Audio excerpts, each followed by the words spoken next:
Greetings.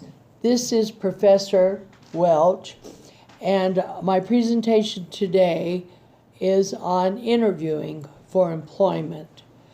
There's courses in business communication that I've taught several times as a professor, and one of the key topics was interviewing for a job. And certain things that you must do. I always say bring an extra copy of your resume just in case they have misplaced it.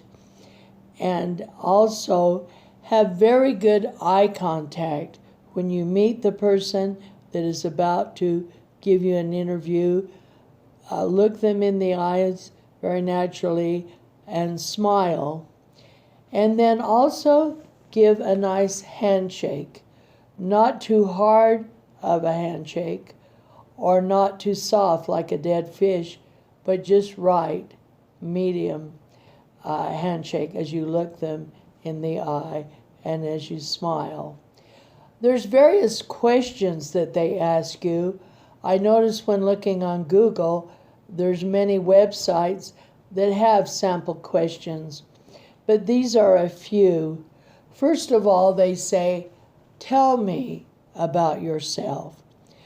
They're not asking you, well, you were born in California, raised in Ohio, and went to kindergarten at age 5.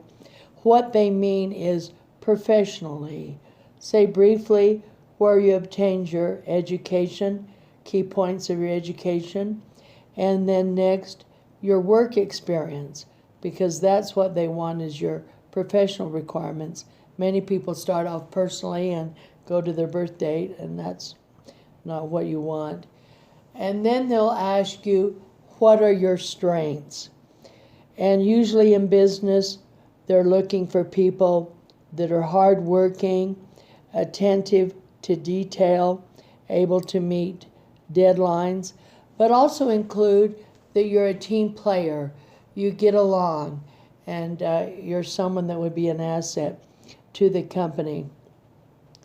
They may ask you next, what are your weaknesses? Now, someone not trained in interviewing would say, well, I tend to get up late or I tend to procrastinate. But what I always tell my students is state something that's actually a strength. Say, well, I tend to work too hard, or I'm very attentive to detail. So state it in something that becomes very positive. Sometime you will be asked questions about your subject matter. For example, I've taught management courses, and when I interviewed, they'd ask me about various motivational models, such as Maslow's model, Hertzberg's model, and so forth. So you may be asked technical questions. Also, you may be asked to give a little answer to a case study. They may give you a few sentences. How would you solve this problem? So they can see how your brain works, how you think on your feet. And sometime they ask you, what if question? What if this happens? Or what if that happens? And then always be prepared. And they may ask you, do you have questions for us? The novice or the new person will not have prepared questions to ask the company. You may ask them about certain career paths, but there's a rule, do not discuss salary at the first interview. That should only be at if you're asked for a second interview or final interview. And then you should have a handshake at the end and thank them for considering you. Now, one very important point is to send them a thank you note or thank you letter, however you communicate. There's a story about someone, and they interviewed about 300 people for a job, but only one person sent back a thank you letter, and they selected that one person. that sent back the thank you letter. So I always say practice, practice, practice before an interview. Have one of your friends act as the interviewer and you answer the questions. The more you interview, the better you will get. Practice makes perfect.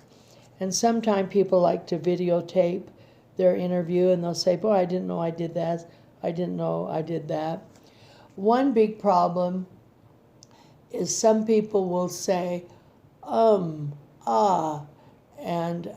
that's not a good idea. But search the internet. There's many question banks for interview. Practice answering the hard questions.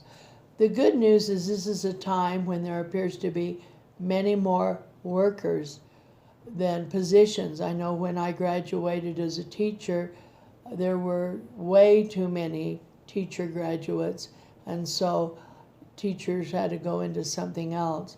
But it's a good time, and hopefully you have best of luck on your interview. Hopefully you all take a course in business communications where you learn good oral communication skills, you learn good written communication skills. I find it a very valuable course, and I've taught it many times, and I've enjoyed it each time. So hopefully you've got some pointers here. This will be the end of the lecture.